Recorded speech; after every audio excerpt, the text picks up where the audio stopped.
Hi ನಮಸ್ತೆ. ಯಾರಿಗಾದ್ರೂ ದೀಪಾವಳಿಗೆ ದಿನ ದೀಪದ ಡಿಸೈನು ರಂಗೋಲಿ ಬಿಡಬೇಕಂದ್ರೆ ನಂದು ವೀಡಿಯೋಸ್ನ ಬೇಕಿದ್ರೆ ಒಂದ್ಸಲ ಚೆಕ್ ಮಾಡ್ಬೋದು. ದಿನ ಒಂದು ದೀಪದ ಡಿಸೈನ್ ಇರೋ ರಂಗೋಲಿನ ತೋರಿಸ್ತೀನಿ. ಹಾಗೇನೆ ಇವತ್ತು ತಿಂಡಿಗೆ ಅಂದ್ಬಿಟ್ಟು ಕಡಲೆಕಾಳು ಪಲಾವ್ ಮಾಡೋಣ ಅಂದ್ಕೊಂಡು ಕಡಲೆಕಾಳು ನೆನೆಯೋಕ್ಕಿದ್ದೆ ರಾತ್ರಿನೇ. ಅದನ್ನ ಇವಾಗ ಒಂದು 2 ವಿಷಲ್ ಕೂಗಿಸ್ಕೊತಾ ಇದ್ದೀನಿ. ಆಮೇಲೆ ಮಸಾಲೆಗೆ ಅಂದ್ಬಿಟ್ಟು ಶುಂಠಿ, ಬೆಳ್ಳುಳ್ಳಿ, ಈರುಳ್ಳಿ, ಸ್ವಲ್ಪ ಕೊತ್ತಂಬರಿ ಮತ್ತು ಅರಿಶಿನ ಹಾಕ್ಕೊಂಡು ರುಬ್ಕೊತಾ ಇದ್ದೀನಿ. ಆಮೇಲೆ ಒಗ್ಗರಣೆಗೆ ಮಾಮೂಲಿ ಎಣ್ಣೆಗೆ ಸ್ವಲ್ಪ ಪಲಾವ್ ಸ್ಪೈಸಸ್ ಎಲ್ಲ ಹಾಕ್ಕೊಂಡು ಆನಿಯನ್ ಹಾಕ್ಕೊಂಡು ಗ್ರೈಂಡ್ ಮಾಡಿದ್ವಲ್ಲ ಆ ಮಸಾಲೆ ಹಾಕ್ಕೊಂಡು ಅದು ಸ್ವಲ್ಪ ಹಸಿ ವಾಸನೆ ಹೋಗೋ ತನಕ ಹುರ್ಕೊಬೇಕು.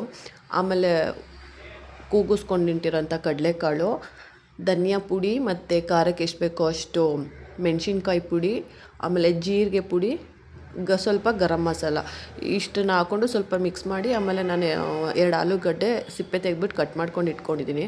ಅಷ್ಟು ಹಾಕ್ಬಿಟ್ಟು ಎಷ್ಟು ಅಕ್ಕಿ ಹಾಕ್ಕೊತೀರೋ ಅದಕ್ಕೆ ತಕ್ಕನಾಗ ನೀರು ಹಾಕ್ಕೊಂಡು ಉಪ್ಪು ಹಾಕ್ಬಿಟ್ಟು ಕುದಿ ಬಂದಮೇಲೆ ಅಕ್ಕಿ ಹಾಕ್ಕೊಂಡು 1 ವಿಷಲ್ ಕೂಗಿಸ್ಕೊಂಡ್ರೆ ಕಡಲೆಕಾಳು ಪಲಾವ್ ರೆಡಿ ಆಗುತ್ತೆ. ಮತ್ತು ಹಂಗೇ ಪಲ್ಯಕ್ಕೆ ಅಂದ್ಬಿಟ್ಟು ಬೀನ್ಸು ಮತ್ತು ಕ್ಯಾರೆಟ್ ಹಾಕ್ಬಿಟ್ಟು ಪಲ್ಯ ಮಾಡ್ಕೊತಾ ಇದ್ದೀನಿ. ಕಡಲೆಕಾಳು ಪಲಾವ್ ಸೂಪರಾಗಿತ್ತು. ಒಂದು ಸಲ ಬೇಕಿದ್ರೆ ಚೆಕ್ ಮಾಡಿ. ನನ್ನ ಮಗಳು ಬಾಕ್ಸ್ಗೆ ಆ್ಯಪಲ್ಲು, ಕ್ಯಾರೆಟು, ಸೌತೆಕಾಯಿ ಮತ್ತು ಕಡಲೆಕಾಳು ಪಲಾವ್ ಪ್ಯಾಕ್ ಮಾಡ್ತಾಯಿದ್ದೀನಿ. Easy and quick kids lunch box ರೆಸಿಪೀಸ್ಗೆ ನನ್ನ ಚಾನಲ್ನ ಫಾಲೋ ಮಾಡಿ.